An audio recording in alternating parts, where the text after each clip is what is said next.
네, 전공국어 출제 경향 분석을 해드리도록 하겠습니다. 기출문제를 기준으로 한 거라서 선생님들 들으시고 앞으로 내가 어떻게 공부를 해나가야겠구나, 그리고 몇 점 정도를 내가 목표로 해야 되겠구나, 이렇게 생각을 하시면 돼요.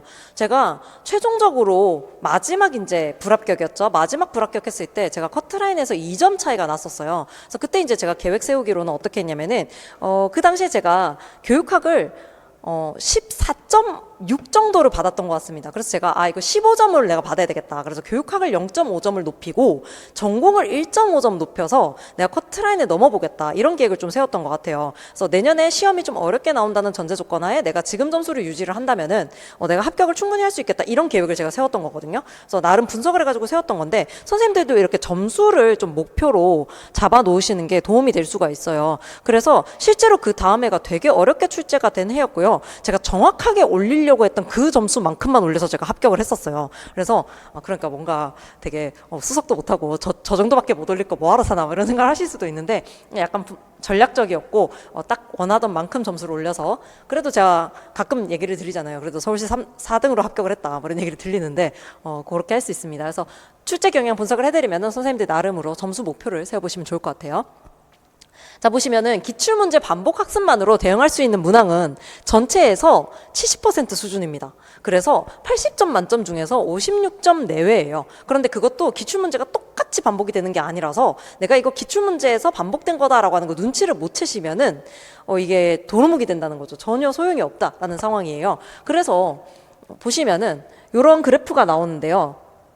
보시면 이 파란 색깔은 뭐를 얘기하냐면 합격 커트라인이에요. 커트라인이어서 이게 지금 제가 만들 때는 다 표시를 해놨는데 연도가 안 나오는데 여기가 이제 2018년이고 쭉쭉 해서 작년까지 이렇게 왔어요. 그러면은 쉬웠다 어려웠다 이렇게 기복이 보이는 거 보이시죠? 이게 연도를 타요. 연을 타기 때문에 이런 상황이고 이 빨간색 선은 뭐냐면은 아까 제가 교육학이 몇 점 정도 나올 확률이 높다. 16.5 정도가 나올 확률이 높기 때문에 그걸 가지고 이렇게 했었을 때 전공점수 추정치예요. 전공점수 몇 점을 넘으면은 이렇게 될 수 있을 것 같다라고 하는 추정치 지금 나와 있다라고 보시면 될 것 같습니다. 그런데 이 추정치가 보통 몇 점이냐면 56점에서 뭐 60 몇 점 이렇게 최종 합격치가 60 몇 점 이렇게 나오기 때문에 얘가 계산하면은 한 45점 뭐 이렇게 나와요. 45점에서 50점 이렇게 나오는데 이 흰 선이 뭐냐면은 이 점수에 70% 정도를 추정을 해보는 거예요. 그래서 기출문제만 반복을 했을 때 우리가 얻어낼 수 있는 점수가 몇 점인가 라고 하면은 기출문제만 반복을 계속해서 하시면은 몇 점 정도를 얻으실 수 있냐면 38점에서 42점 정도를 확보를 할 수가 있습니다. 그러니까 기출문제만 주구장창 파시면은 몇 점 정도를 최소한 확보를 할 수가 있다. 38점에서 42점 정도는 확보를 할 수가 있다. 이렇게 볼 수가 있는 거예요. 그럼 나머지 내가 합격을 하기 위해서 받아내야 되는 점수는 어디 밖에 있다. 기출문제 밖에 있다라는 얘기가 되겠습니다. 그래서 이런 식으로 선생님들이 파악을 해보시면은 좋을 것 같아요. 그럼 교육론의 출제 경향을 분석을 해보면은 독서가 제일 영향력이 높습니다. 독서가 제일 영향력이 높고 그 다음 작문, 그 다음 화법 이렇게 돼요. 그런데 본문이 긴 순서대로 하자면은 뒤바뀝니다. 화법이 제일 본문이 길고 그 다음이 작문, 그 다음이 독서 이런 순으로 간다라고 보시면 돼요. 독서는 물어보는 게 굉장히 명쾌하고 짧게 물어보는 반면에 화법은 굉장히 쉬운 걸 물어보면서도 뭐를 길게 대본을 엄청 길게 주는 거예요. 그래서 이 대본을 읽다가 틀릴 가능성이 생겨요. 그 다음에 장문 작년에 당해보셔서 아시겠지만 장문이 길어지려고 맘먹으면 엄청 길어질 수가 있거든요. 그래서 이거 대본 길이 싸움을 하는 게 작문과 화법이다. 그래서 보시면은 2014년에서 2017년 지금 현행 시험 스타일의 초기는 기초 이론 중심의 출제였습니다. 그 당시는 출제하시는 분들이 너무 쉬웠을 것 같아요. 이때까지 출제 안 된 게 너무 많기 때문에 그냥 기초 이론만 땅땅땅 물어보면 됐다는 거죠. 근데 지금은 아니다. 그래서 2020년 대비 이후 시험은 수업 장면 중심의 통합적 사고를 요구하거나 교육 심리 및 정의적 영역을 결합해라. 이런 게 많이 나와요. 그래서 정의적 영역이 그 뒤부터 계속 나와서 뭐 몰입 독서 이런 것들이 막 계속 나온 거예요. 뭐 말하기 불안 이런 것들. 그다음 이론과 실제의 연계 강화를 강조하고 있다. 이렇게 보실 수가 있습니다. 그래서 2000년대 이후에 좀 기간제 생활을 하시던 분들이 붙는 확률이 조금씩 높아진다 이렇게 느낀다라고 하는데 실제 통계는 그분들이 등판을 해서 내야 되겠지만 그것도 가능하다라는 생각이 드는 게 이론과 실제의 연계 강화이기 때문에 실제로 자기가 가르쳤던 걸 중심으로 이렇게 써나가는 문제가 좀 나오는구나 이렇게 볼 수가 있다는 거죠. 그래서 최근일수록 교사의 교수학습 활동을 진단하고 개선하는 전문성. 그래서 교사가 제 수업 계획 한번 검토해 주세요. 이거 어떻게 바꿔야 돼요? 이런 문제들이 자꾸 나온다는 거예요. 그래서 실제 수업을 볼 수 있는 눈이 있느냐. 라고 하는 거 중심으로 지금 출제가 되고 있다. 그래서 답안의 형태도 암기 응답형보다는 이론 암기를 기반으로 해서 적용 능력을 살피고 있기 때문에 처음 보는 자료를 독해하는 능력이 중요시되고 있어요. 그리고 읽어야 되는 글의 길이가 너무 길어지고 있다. 이렇게 보시면 될 것 같습니다. 그래서 교육론이 시간이 좀 많이 걸리는 경향이 생기고 있는데요. 요 교육론 같은 경우에는 뭐를 확보하는 게 최우선이다. 시간 확보. 시간 확보를 하시는 게 최우선이고 아주 어려운 문제는 나온다 안 나온다. 나와봤자 뭐냐면 오프 레코드 전략 뭐 이런 거 나왔는데 내가 공부 안 해서 틀리고 뭐 이런 상황이거든요. 그리고 그거는 굉장히 구석에서 냈다. 라고 생각을 할 만한 부분인데 그 이후에는 다들 알고 있잖아요. 그래서 이런 식으로 조금 내가 놓쳤던 부분에서 좀 어렵게 나온다라는 느낌은 있지만 기본적으로 난이도가 높지는 않습니다. 자, 그럼 문학은 어떻게 출제가 되느냐? 고전문학과 현대문학의 비중 유사하게, 그다음에 시가문학과 산문문학 비중 유사하게 가져가요. 그리고 극수필의 경우에는 출제 확률이 많이 떨어집니다. 그리고 고전 시가 중에서 상고시대 시가 있죠. 상고시대 시가는 대부분 기입형으로 출제를 해요. 그렇기 때문에 정말 정확하게 알고 있는가를 평가받아야 된다. 과거에는 문학 개념적 지식이나 작품 해석 능력을 중심으로 출제했다면, 그러니까 밑줄 치고 이것의 문맥적 의미는 뭐 이런 식으로 이제 물어봤다. 그래서 선생님들이 그 해법문학 자습서에 파란색 글씨 있죠. 그거 이제 그대로 쓰시면 되는 형태였다라고 한다면, 최근에는 수업 적용 능력이나 학생 반응에 대해서 지도 방안 중심으로 출제가 되기 때문에 똑같은 걸 물어봐도 헷갈리게 되어 있어요. 똑같은 걸 물어보는데도 내가 이거 애한테 뭐라고 지도해야 되지? 이렇게 되기 때문에 틀리게 되어 있다라는 거죠. 그래서 문학 수업의 타당성을 판단하는 등 종합적 사고력 중심으로 출제 방향이 전환되고 있습니다. 그래서 문학 같은 경우에도 수업 계획 이런 게 조금씩 계속 많이 매년 반복해서 출제가 되고 있는 양상입니다. 그럼 고전은 어떻게 출제가 되느냐? 대표 갈래, 대표 작품 중심의 선정에서 벗어나서 교육적 가치 중심으로 다층적 텍스트를 선정하려는 변화가 보인다라고 생각이 드는데요. 그 중에 하나가 뭐냐면은 작년에 악장이 계속해서 중세국어에서만 출제가 됐는데 이런 것들도 이제 문학 텍스트로 활용을 해보려고 하는 거예요. 그러면은 이제 뭐도 나올 확률을 생각을 하셔야 되냐면 민요, 잡가, 시비가사 이런 애들도 이전에는 그냥 넘어갔다라고 한다면은 얘네를 좀 봐야 될 것 같다. 그 다음 선생님들 생각보다 한시가 가르쳐야 될 가치가 높은 문학 작품이에요. 근데 얘네를 어디서 많이 다루냐면은 한문교육과에서 한문 시험 칠 때 좀 많이 다뤄왔기 때문에 우리 시험에서는 많이 빼버렸었거든요. 근데 지금 한문교육과가 활성화가 안 돼 있죠. 지금 시험을 거의 안 쳐요. 그러면은 이제 이 부분을 누가 가르쳐야 되냐면은 국어과가 좀 담당을 해야 된다라고 하는 인식이 생기면은 우리 시험에 뭐가 나와야 된다? 한시가 나와야 됩니다. 심지어 이제 우리 시험에서 지금 외면하고 있는 애 중에 굉장히 중요한 애가 누가 있냐면 정약용의 한시군이 존재를 해요. 그럼 이제 얘네 다 가져와야 되거든요. 그래서 그런 것들도 이제 봐야 되는 거죠. 단 상고시대 플러스 고려시대에서 한문항이 출제가 되고 있고 그다음에 조선시대에서 출제가 되는 방식이 대체로 유지가 됩니다. 그래서 산문의 경우에도 상고시대, 고려시대의 설화 하나 좀 다루려고 하고 그 다음에 이제 고전소설 2개 뭐 이런 식으로 나아가거든요. 선생님들께서 저 상고시대, 고려시대를 빼먹으시면 안 돼요. 그리고 저는 오히려 조선시대를 다 공부할 자신이 없으면은 상고시대, 고려시대를 철저하게 공부를 해라.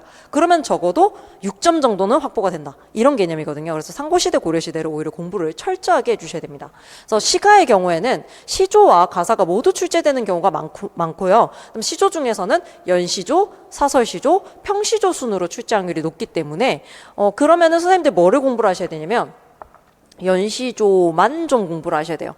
왜냐면 사설시조는 나와봤자 나열이나 해학이나 풍자나 나올 만한 게 비슷비슷한 반면에 연시조의 경우에는 이게 주제의식에 따라서 표현 기법도 상당히 많이 달라지고 또는 주제의식이 동일하지만 표현 기법이 달라지는 경우도 있어요.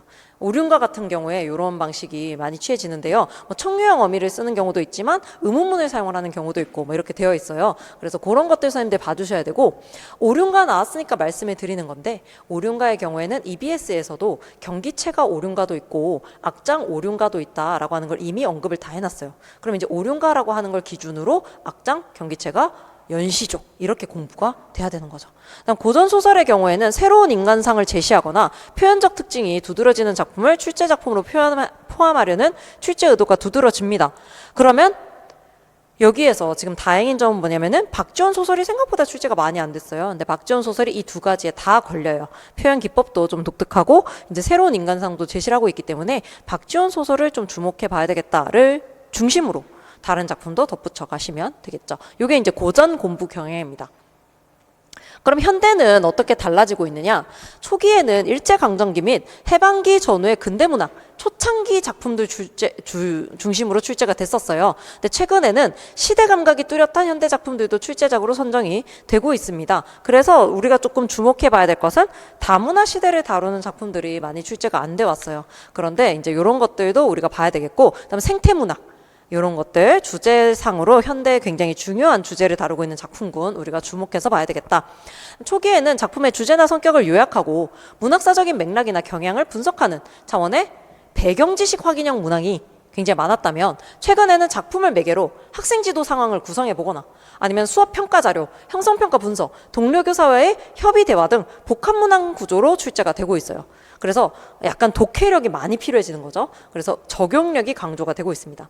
그래서 낯선 문학 작품이 출제되는 경우가 늘어서 수험생들의 불안 요소가 되고 있긴 한데, 이 낯선 문학 작품을 그래서 막 많이 봐야 되겠다 뭐 이런 생각을 하시는 경우들이 있는데요. 낯선 문학 작품은 어떻게 활용하시면 좋냐면, 내가 이미 알고 있는 배경 지식이 이 작품에 어떻게 적용이 되는가, 비슷한 작품을 내가 뽑아낼 수 있겠는가, 이렇게 이제 접근을 하셔야 돼요. 즉 기초 문학 해석 능력이 탄탄하다면은 낯선 문학 작품 나오는 것을 두려워할 필요가 없다라는 거고, 그다음에 낯선 문학 작품이 나오면 이번에 선우이의 불꽃 같은 경우가 특히 약간 문제 푸는 요령이 필요했던 것 같아요. 그래서 문학 작품을 약간 요령 있게 접근하는 방법에 훈련이 좀 필요하다. 그래서 문학이 앞으로 점점 더 어려워질 가능성이 높다라는 생각은 들어요. 왜냐하면 이전에는 지식 중심으로 확인을 했다면 이제 점점 더 해석 능력을 기준으로 좀 변화해 갈 기미가 보이고 있습니다. 특히 현대에서 그런 모습이 보이죠. 문법 같은 경우에는 일반적인 출제 경향인데요. 과거에는 의문과 통사 중심의 규칙 이해 그리고 분석이 중심이었다면, 최근에는 중세국어 문법사적 지식이 현대랑 통합해서 이제 출제가 좀 많이 되거나, 아니면 활용론적인 거 어떻게 사용하느냐, 그리고 의미론이 계속해서 안 나오는데 뭐 의미론도 내보려고 한다든지 이런 식으로 되어 있어요. 그래서 문법 지식을 평가하는 종합적 사고력을 요구하고 있습니다. 그래서 문법 지식의 적용을 전제로 한 구체적인 설명 능력을 요구하고 있고요. 수업 장면을 제시한 다음에 이에 대해서 교사의 피드백이나 지도 방안 해봐라, 이런 식으로 나오기 때문에 아까 제가 출제한 것처럼 학생 반응을 준 다음에 요 중에서 이제 잘못 얘기하고 있는 애를 찾아가지고 걔한테 뭘 지도할지를 써봐라 라든지, 이런 식으로 정말 문법 지도 방안에 대해서 물어보는 문항들이 나오는 거예요. 이전에는 뭐만 보시면 됐어요? 우리말 문법론만 사실 되게 열심히 보면은, 한 5년 전까지만 해도 우말만 열심히 보면은 그 예문도 다 우말에서 내기 때문에 그냥 우말 그런 스터디도 있었죠. 우리말 문법론 예문 타이핑 스터디가 있었어요. 그런 식으로 구성이 됐었거든요. 근데 이제는 그런 예문 타이핑 스터디가 큰 의미가 없을 수도 있겠다라는 생각이 드는 게, 새로운 어떤 접근법이 도입이 되고 있기 때문에 문법 같은 경우에도 종합적인 사고력, 그 순간의 분석력, 그리고 이 문제에서 어떤 지식을 요구하고 있느냐라고 하는 걸 빠르게 판단해서 적용해 나가는 능력이 중요하다라는 생각이 들어요. 그래서 문법 같은 경우에는 우선 우리가 할 수 있는 방법은 뭐겠어요? 그래도 기초 공부 탄탄히 해놓은 다음에 이제 내 적용력을 키워나가야 되겠다, 이렇게 보시면 되겠습니다. 여기까지가 이제 기출문제를 기반으로 한 어떤 출제 경향이에요. 선생님들한테 이제 다시 종합을 해드려 보자면은, 기출문제만 내가 뺑뺑이를 돌린다 라고 하면은 확보할 수 있는 점수는 한계가 있다라는 겁니다. 그렇기 때문에 뭐를 해야 된다? 연습을 하시기는 하셔야 돼요. 그래서 선생님들께서 연습하시는 방법은 따로 그냥 이렇게 모의고사가 앞으로도 이제 이런 다른 학원도 그렇고 막 마련이 되잖아요. 그럼 가서 내가 실전 감각을 키운다든지 이런 거 해보셔야 될 것 같고, 쓰는 연습을 일단 좀 하셔야 될 것 같아요. 그래서 한계가 있다라고 하는 건 받아들이셔야 될 것 같고, 그다음 두 번째는 출제 경향은 점차 이론을 외운다고 다 되는 게 아니다, 이렇게 경향이 바뀌어간다라는 거예요. 종합적인 사고 능력이 필요한 문항들이 나오기 때문에 무엇을 배워나가야 되겠다. 문제 푸는 요령을 배워나가야 되고, 문학을 정말 감상할 수 있는 기초 능력을 키워나가야 된다. 그 다음에 화작독 같은 경우에는 뭐를 늘려나가야 된다. 글을 빠르게 읽고 출제자의 의도를 딱 캐치하는 능력. 그 긴 글 속에서 출제자 의도는 한 문장에 들어가 있거든요. 그럼 그 문장만 찾아내시면은 맞추는 거예요. 선생님들 다들 수능 치셨죠? 그러면 비문학 독해할 때에도 문제 풀 때는 딱 한 문장 잘 찾아내면은 잘 풀 수가 있잖아요. 그렇게 찾아내는 능력이 필요하다. 이렇게 접근을 해나가셔야 될 것 같습니다. 그래서 종합적인 사고를 키우시고 기출문제 뺑뺑이는 반드시 해야 되겠다. 이렇게 보시면은, 그럼 어떻게 공부를 할 거냐? 보시면은 어느 화살표가 제일 커요? 기출문제 화살표가 제일 크죠? 어쨌든 기출문제 뺑뺑이를 하면은 확보할 수 있는 점수 몇 %? 70% 확보를 할 수 있다라는 거예요. 얘를 지금 내려놓고 가시면은 절대 안 된다. 그래서 만약에 본인이 지금 이론 반복 학습도 안 됐고 기출문제도 다 못 봤어요. 그럼 저 지금 어떡해요? 라고 하면은 이론을 다시 보세요가 아니라 어디를 빨리 하세요? 기출문제를 지금 빨리 반복을 하세요. 기출문제를 뺑뺑이를 하셔가지고 그거를 완전 자기 걸로 소화를 하셔야 70%라도 우리가 잡고 갑니다. 이렇게 되는 거예요. 60, 70%라도 우리가 잡고 가요. 이렇게 되는 거예요. 그 다음 실전 문제 풀이는 반드시 병행해야 된다, 안 해야 된다. 반드시 병행을 하셔야 되는 부분이다. 왜? 70%를 넘어서야 되잖아요. 선생님들 우리 시험은 커트라인을 넘어야 되는 거 아시죠? 평균과 커트라인은 달라요. 그럼 평균에만 머무시면 된다, 안 된다? 안 된다이기 때문에 이 기출문제를 넘어서는 뭔가가 필요한 거거든요. 그래서 반드시 이제 하반기에는 실전 연습을 병행을 하셔야 된다라는 말씀을 드리면서 기출문제 경향 분석 강의는 마무리해 보도록 하겠습니다.